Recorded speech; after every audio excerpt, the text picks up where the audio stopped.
Hello world, and we are back. My name's Kyle Fischl, and this is going to be episode 67 of my poker vlog.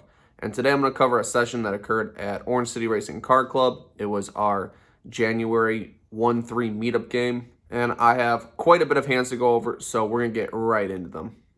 It folds to me in the cutoff. I look down at Queen 10 of diamonds, and I raise to $15. The button calls, the small blind calls, and the big blind is thinking about it for a bit of time before I give him some encouragement. No nits, you got to call. Yeah.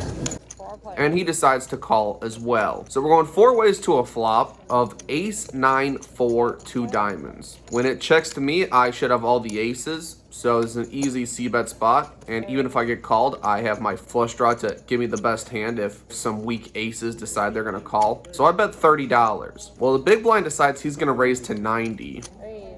I'm not really going to fold here. I still have position and a very strong flush draw, as well as a backdoor straight draw, so we're going to continue here. I make the call. The turn is the 10 of hearts, a very good card for me. My opponent bets $125. Now with this card, I do think it's possible against this particular person that I could be ahead of King X of diamonds, maybe even exactly King 9 of diamonds. This is an opponent who would happily push a flush draw, so my pair actually has me well ahead of that, as well as the fact that if he has just a pair of aces, I gained 5 additional 2-pair and trip outs, so we're really never going to go away with this hand with our exact stack sizes. So we ship it all in, and my opponent calls very quickly with 9-4 offsuit. Oh, in better shape than I thought. I have ace outs too. I did not hear a call, and I didn't see any more chips thrown out. That's why I was trying to go slow to make sure. I'm sorry. Yeah, no, that's fine. But we whiff them all and give all of our chips to the big blind. And while I'm counting it, I'm just sitting there wondering, man, why is this opponent playing 9-4 offsuit? Flashback. No nits. You got to call. Yeah. You have done that yourself. Next interesting hand. With 3 limps to me, I'm in the small blind with pocket kings. Gonna size up quite a bit here. Want to get all those 9-4 nonsenses out of there. So I make it $23. Well, 2 players call. We're off to a flop of 6-3-3 2 spades. Not a flop I'm particularly worried about. No one should ever really have a 3 here, and I need to protect against some spade draws. So I bet $65. The big blind raises to 150. I think this opponent can do this with 7s, 8s, 9s, ace 4 of spades, 4-5 of spades. I think there's plenty of hands they could do this with that I'm actually ahead of. Maybe even like 6-7 where they just have top pair and they just want to protect it. So with kings, I think it's a pretty standard call.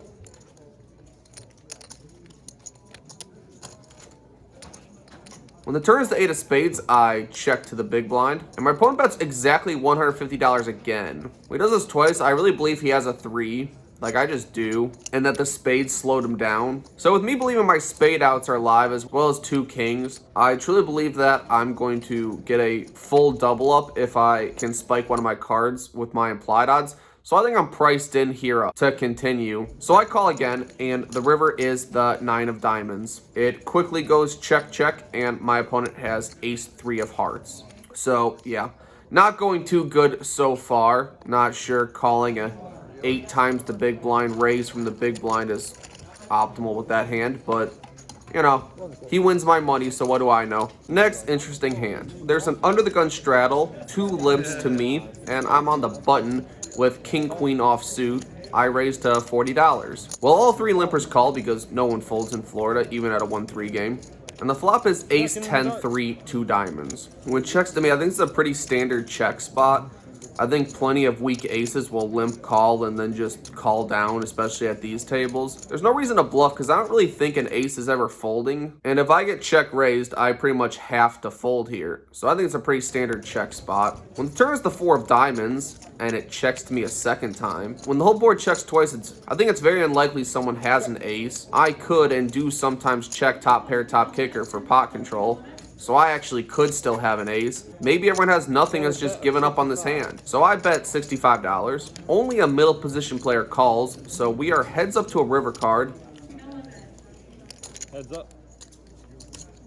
which is the 8 of hearts. He checks me a third time. I don't really think my opponent ever has an ace here. I don't think he would check twice with an ace. I think it's possible he got sticky with a 10. I think there are plenty of hands that would play exactly this way that absolutely bricked and would give up to a smaller bluff size. So I bet $120, pretty much targeting just a 10, maybe small pair plus diamond draws that missed. And my opponent thinks for quite a bit of time before calling with pocket jacks. So, it's going quite bad for me early on in this session. Quite bad. Pretty much Kyle's life. Thank you, Richard. But if you think I can turn it around, hit that subscribe button. It helps me out a ton. I would greatly appreciate it. All right, we're into the game for $2,000 at this point. Really been beaten up. Come on, yeah. Drop it. Before I'm in early position, look down at pocket deuces. Kind of want to just limp them, but also need to build the pot slightly if we ever have a chance to get out of the hole. So I raised to $10. Well, a middle position player raises to 30. This specific middle position player has had the highest 3-betting percentage at the table. I, who watch everyone at the table at all times, think he's only 3-bet when I've opened. Feels a little bit personal, honestly. He's 3-bet probably 6 or 7 times in 2 hours, so very high percentage. Don't give him much credit for having a hand. Either way, we're gonna call and go for some set mine punishment. The flop is 10-7-7, 2 spades. And I check it to my opponent, who bets $30. Now this is pretty much a pure range on range bluff raise. I could have any 7 and any 10, and he really can't have too much of either of them. Being a 3-better, he's kind of weighted more towards ace, king, ace, queen, ace, jack, maybe a few overpairs, but whereas I, as a raised caller, could have much more of this board locked up. So I check raise to $75. Think I'm going to take it down a lot of the time, but not this time as my opponent calls. When the turn is the 8 of clubs, it's pretty much a card I'm not going to slow down at. I could have 7s, 8s, 9s, 10s, 7, 8, 9, 10, 8, 7. I could have all of this board, and my opponent can have very little of it if he has a standard 3-betting range. So, range on range, I bet $120, and my opponent thinks for quite a long time before folding. So, bluff raise continue worked out for me here. Even though it is possible, I still had the best hand against like an ace, king, ace, queen, something like that. So, either way, we'll take it. Next interesting hand. There is a button straddle, and I'm in the small blind with pocket aces. The hand people dream of in the position people hate. As I'm first to act in a button straddle, and the table's been pretty active, time for a pure givens. I limp, waiting for anyone to pounce on the dead money, and then one player limps, another player limps, third player limps. All right, button straddler, don't let me down. Nope, he checks. Well, that worked out horribly as we're going 5 ways to a flop of ace, queen, 8. Well, with all these limpers and flopping the actual nuts, I hope someone connected in a meaningful way or feels like throwing a stab out there. I check, and it checks all the way to the button, who bets $30. Gonna call this time, as I'm not really worried about this hand going multiple ways to the turn. If it goes multiple ways to the turn, my plan is to lead out small and hopefully keep it multiple ways to the river or induce a raise to which I could just get all the money in. So I call the 30. Unfortunately, everyone else folds. So all these plans I had with these aces just aren't really working yet. Do I really look like a guy with a plan? You know, I just do things. Guy wasn't even remotely close to open. When the turn is a 7 of clubs, now the plan is to check raises. If he was bluffing, he might bluff again. And if he has a strong hand, he should bet again and possibly even call a raise. So I check to him. He bets $55. I raise to $175, trying to get a sizing that looks kind of suspicious, but also puts me in a good stack to pot ratio to jam on literally any river. He calls after a bit of thought. When the river is the 9 of spades, it does complete some straights, but they're all gut shots, so if you happen to have one of those, good for you. Otherwise, I'm all in. My opponent has about 240 in his stack, but he eventually calls and aces are good.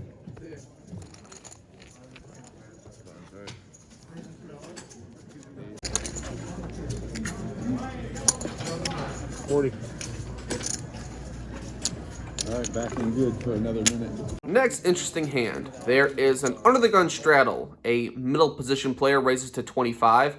Before I look down at pocket jacks, I'm in late position and I'm not going to just call this one. I'm raised to $60. The blinds and the straddle are fold, but the pre-flop aggressor decides he's going to call.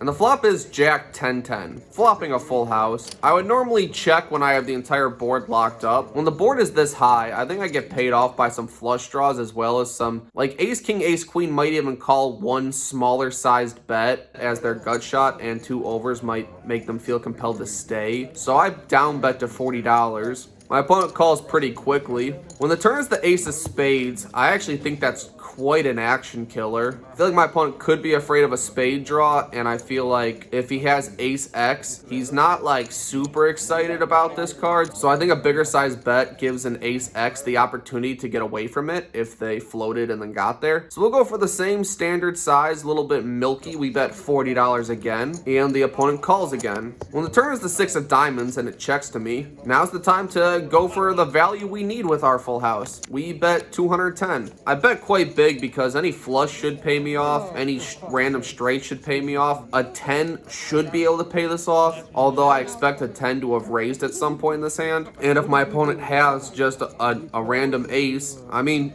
you've seen people don't fold in this game. So 210 is the bet, and my opponent eventually calls. And because I have to show, we do not get to see what he had.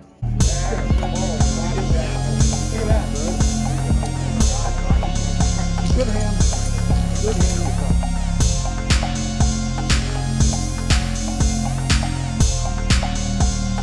Next hand of note. A middle position player raises to $25. I'm in late position with ace jack offsuit. I choose to call this time, and everyone else folds. So we're going heads up to a flop of ace 9 8. I'm very happy with this board. My opponent bets $40. He has a very small stack, only about 300 behind. At this point, I decide there's literally no run out where I'm not getting the money in. If he has ace queen or ace king, kind of unfortunate. This player's been playing very big, and as you can see, he nearly pot-sized bet it, and he's been tilting quite hard. So we're gonna give him a chance to make a big mistake. We just go all in very quickly, and he eventually calls. Pretty good. I just have ace jack.